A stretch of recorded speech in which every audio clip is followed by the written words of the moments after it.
جب اپنا تعلق اپنا رشتہ کسی ولی سے جوڑتا ہے، بالخصوص شیخ عبد القادر جیلانی رحمۃ اللہ تعالی علیہ سے جب جوڑتا ہے اور ان سے سچی محبت کرتا ہے، ان سے پیار کرتا ہے، ان سے عقیدت رکھتا ہے، تو اللہ اس مسلمان کو کیا کیا برکتیں عطا کرتا ہے، اس بات کو اس حکایت سے سمجھیے۔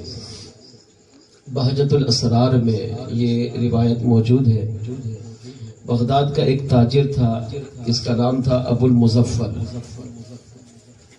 ان کے اپنے مرشد تھے، ان کی بارگاہ میں حاضر ہوا، ان سے جا کر اجازت مانگی کہ آپ مجھے اجازت دیں، میں بغداد سے سفر کر کے ملک شام جانا چاہتا ہوں اور وہاں جا کر تجارت کروں گا، اپنا مال بیچوں گا اور اچھا نفع کما کر واپس لوٹوں گا۔ یہ طریقہ الحمدللہ یہ شروع سے ہی چلا آ رہا ہے کہ جب بھی مسلمان اپنے گھر سے دور دراز کے سفر پر روانہ ہوتا ہے تو اپنے والدین سے، اپنی مسجد کے امام سے، یا اپنے علاقے میں اگر کوئی پیر کامل ہو تو ان کی بارگاہ میں حاضر ہو کر، اور اگر مرشد موجود نہ ہو تو کسی ولی کی مزار پر جا کر مسلمان دعا کرتا ہے کہ اور سفارش کی بناتا ہے کہ آپ میرے لیے دعا کر دیں، اللہ مجھے خیریت سے لے جائے اور خیریت سے واپس لے آئے۔ یہی طریقہ الحمدللہ آپ دیکھیں آج سے 1000 سال پہلے سے ہی چلا آ رہا ہے۔ مرشد کی بارگاہ میں جب اس نے اپنا یہ سارا معاملہ پیش کیا، مرشد نے فرمایا کہ بیٹا آپ شام نہ جائیں، ملک شام نہ جائیں۔ کیوں؟ اس نے کہا کہ مرشد مجھے اجازت دیں، میں جانا چاہتا ہوں، میں نے تیاری کر لی ہے، یہ تمام ہو گیا ہے۔ لیکن مرشد نے کہا کہ آپ نہ جائیں۔ اعلیٰ حضرت رحمۃ اللہ تعالی علیہ فرماتے ہیں کہ اگر پیر مرید کو منع کر دے کسی کام سے تو مرید کو چاہیے کہ پھر اپنے پیر کی اس بات پر لبیک کہے۔ پیر نے کہا نا یہ کرو تو پھر کر لے، بھلے اس کو سمجھ میں آئے یا نہ آئے۔ پیر صاحب نے کہا مت کرو تو اب یہ سمجھ لے کہ یہ چیز میرے لیے نقصان دہ ہے، تبھی تو منع کیا۔ لیکن اگر مرید، پیر صاحب نے کہا یہ کام کرو یا کہا یہ کام مت کرو، اور مرید نے آگے جواب دیا کیوں، تو اعلیٰ فرماتے ہیں اس کیوں سے اس کی بربادی کے دن شروع ہو گئے، وہ زوال کی طرف آنا شروع ہو جائے گا۔ اس نے مرشد، شرط یہ کہ مرشد کیا ہو، کامل ہو، اکمل ہو، جامع شرائط پیر ہو۔ اب اس نے دل میں تمنا تھی نہیں مجھے جانا ہے، تو مرشد نے فرمایا کہ بیٹا آپ مت جاؤ، اگر آپ جائیں گے تو یہ آپ کے لیے سفر نقصان دہ ہے۔ مرشد کا نام تھا شیخ حماد رحمۃ اللہ تعالی علیہ۔ سبحان اللہ۔ کہا مجھے وجہ بتائیے، تو آپ نے فرمایا جانتے تھے ضدی ہے، نہیں بتاؤں گا تو نہیں جائے گا، آپ ضد کر کے بیٹھ گیا نہیں جانا ہے، تو آپ نے فرمایا سنو، اگر تم سفر پہ گئے تو خیریت سے تو پہنچ جاؤ گے، لیکن جب تم واپس لوٹے گے تو راستے میں ڈاکو تم پر حملہ کریں گے، تمہارا مال چھین لیں گے، تمہارے جانور کو قتل کر دیں گے، یہاں تک کہ آخر میں تمہیں بھی قتل کر دیں گے۔ اب تمہیں زندگی چاہیے تو مت جاؤ، اور زندگی گوانی ہے تو پھر تمہاری مرضی۔ اس میں بھی بہت کچھ ہے۔ اس سے پتہ چلا کہ اللہ کا ولی سب کچھ جانتا ہے۔ سبحان اللہ، سبحان اللہ۔ زمین پہ بیٹھے ہوئے بھی مرید کے لوح محفوظ میں اس کی تقدیر میں کیا لکھا ہے مرشد کو یہ بھی پتا ہوگا۔ سبحان اللہ۔ اب یہ شیخ حماد رحمۃ اللہ تعالی علیہ کے آستانے سے باہر نکلا اور مرجھائے ہوئے دل کے ساتھ یہ اپنے گھر کی طرف جانے لگا، تو راستے میں شیخ عبد القادر جیلانی رحمۃ اللہ تعالی علیہ سے اس کی ملاقات ہو گئی۔ سبحان اللہ۔ غوث اعظم رحمۃ اللہ تعالی علیہ نے جب اسے دیکھا اور یہ مرجھایا ہوا تھا، غمزدہ تھا، پریشان تھا، تو آپ نے پوچھا کہ بیٹا کیوں پریشان ہو؟ اب اس نے یہ ساری داستان سنائی، اس سفر پہ جانا چاہتا ہوں، مرشد نے منع کر دیا، اور منع کرنے کی وجہ بھی بتا دی کہ اگر گیا تو تیرا انتقال ہوگا، غوث اعظم جیلانی رحمت اللہ تعالی فرماتے ہیں تو کیا چاہتا ہے؟ کیا رکنا چاہتا ہے یا جانا چاہتا ہے؟ اپنی تمنا بیان کر. اس کرنے لگا میں جانا چاہتا ہوں. سبحان اللہ. مرشد نے اگرچہ منع کیا اور فرمایا جان جائے گی، لیکن دلی خواہش تیاری کر لی نا ساری، دلی تمنا یہ ہے کہ مجھے سفر پہ جانے کی اجازت دی جائے، میں جانا چاہتا ہوں. سبحان اللہ. جب غوث اعظم جیلانی علیہ الرحمہ نے دیکھا کہ اب یہ ضد بضد ہے کہ جاؤں گا، تو فرمایا جاؤ. کہا مرشد نے جو کہا، فرمایا تم جاؤ، خیریت سے پہنچو گے، خیریت سے واپس بھی آؤ گے اور نفع بھی تمہیں بہت اچھا ملے گا. سبحان اللہ. اب اپنے پیر نے منع کیا مت جا، جان جائے گی، مال بھی لٹائے گا، مگر غوث اعظم جیلانی رحمت اللہ تعالی علیہ نے فرمایا جا، خیریت سے وہاں پہنچے گا، خیریت سے واپس بھی آئے گا اور مال لٹے گا نہیں بلکہ ڈبل مال ڈبل نفع کما کر آئے گا. سبحان اللہ. غوث اعظم جیلانی سے دیکھیں اس وقت کے لوگ کتنی محبت کرتے تھے اور میں اور آپ کتنی محبت کرتے ہیں، اس کا موازنہ آپ خود کریں. چل پڑا. اب وہ غم، اب وہ گھبراہٹ، وہ اداسی ختم. اب چہرے پہ مسکراہٹ، چہرے پہ خوشی. جلدی جلدی گھر گیا، تیاری کی، المختصر رخت سفر باندھا، سواری لی اور سفر کرتے کرتے کرتے ملک شام پہنچا. جا کر اپنا مال بیچا اور جس طرح میرے آقا غوث اعظم جیلانی علیہ الرحمہ نے فرمایا تھا بیٹا تو وہاں پہنچے گا، یہ پہنچا. اپنا تجارت کا مال بیچا، لین دین کیا، خرید و فروخت کی اور جس طرح غوث اعظم نے فرمایا ڈبل نفع کمائے گا، اس نے ڈبل نفع کمایا. سبحان اللہ. اب دوبارہ اپنے مال کو سمیٹ کر واپس لوٹا. آدھا سفر طے کیا، دوپہر کا وقت تھا، گرمی کی شدت تھی. اب ایک درخت کے قریب بیٹھ گیا، سوچا کہ ابھی کچھ آرام کر لوں، پھر یہاں سے اپنا سفر آگے جاری رکھوں گا. اب اپنی سواری کو درخت کے ساتھ باندھا، اپنے سامان کو وہیں چھپا کے رکھا اور سو گیا. اب تھکاوٹ بھی تھی، درخت کا سایہ بھی تھا، ٹھنڈی ہوا بھی چل رہی تھی، تو سوتے ہی نیند میں پہنچا. آنکھیں بند ہو گئی. اب ایک خواب دیکھا. کیا دیکھا خواب؟ یہ ملک شام سے واپس لوٹ رہا ہے، راستے میں ڈاکو نے اس پر حملہ کیا، سواری کو مارا، اس کا سارا مال چھین لیا اور بالآخر جوابی کارروائی کرتا رہا، مگر اکیلا کب تک کرتا؟ خواب دیکھ رہا ہے. تو بالآخر ڈاکو نے اس کو پکڑا اور اس کی گردن پر تلوار رکھی. تو اب جیسے گردن پہ تلوار رکھی نا، تو اب کیا حالت ہوگی آپ سوچ سکتے ہیں. تو فوراً اس کی آنکھ کھلی.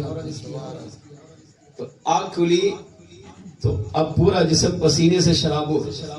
دائیں بائیں دیکھا، کوئی نہیں ہے. سوچا شکر ہے زندہ ہوں. سواری کو دیکھا، سواری موجود.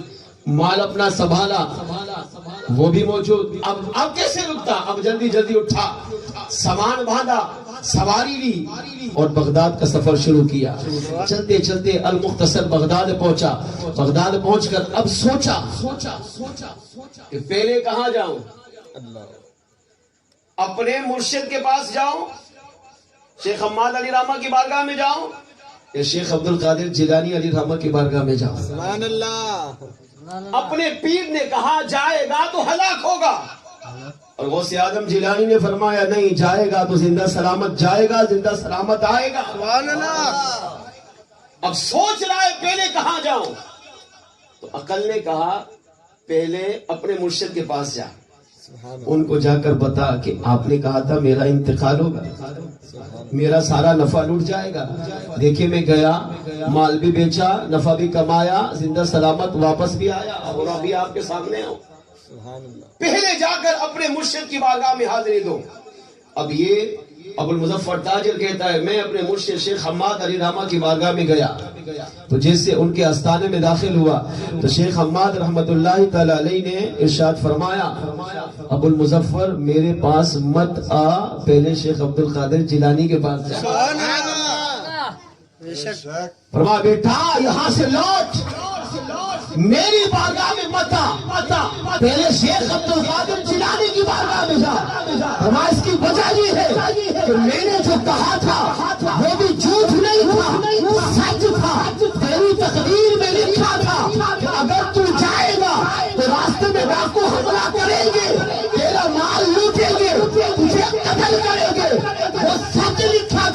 لیکن غوث اعظم جیلانی کی بارگاہ میں جا، کیونکہ غوث اعظم جیلانی نے اللہ کی بارگاہ میں 70 مرتبہ سجدہ کر کے تیری اس حقیقت کو خواب میں تبدیل فرما دیا۔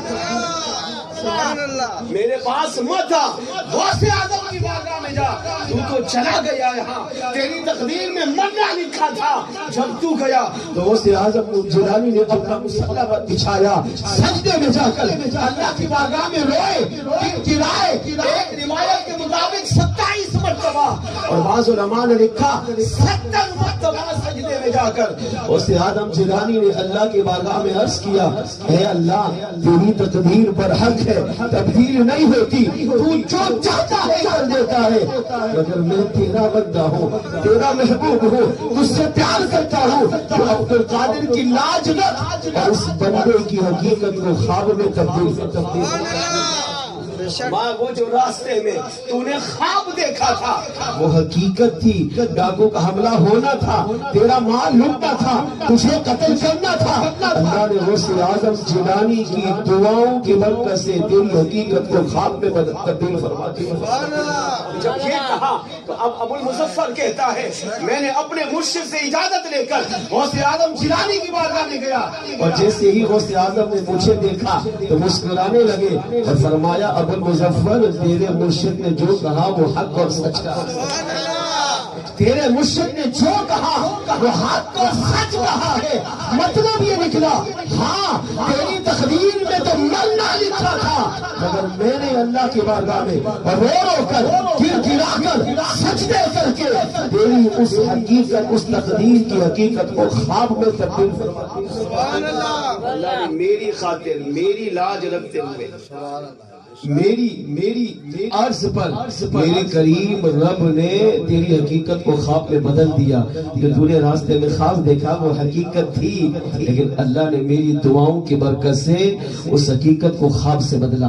اس سے یہ بھی پتا چلا اللہ والے سب کچھ جانتے ہیں، مرشد کامل ہو مرید کے حال سے باخبر ہوتا ہے، اللہ اپنے مریضوں کو یہ طاقت دیتا ہے، کمال دیتا ہے، اختیار دیتا ہے کہ اللہ کا ولی زمین پر بیٹھ کر عرش اعظم سے بھی دیکھ سکتا ہے، لوح محفوظ کو بھی دیکھ لیتا ہے، اور اگر مرید کی محبت سچی ہو، پیار سچا ہو، اور اس کی تقدیر میں اگر کفر لکھا ہو تو اللہ کا ولی اللہ کی بارگاہ میں دعا کر اس کفر کو مٹوا کر ایمان میں تبدیل کروا دے۔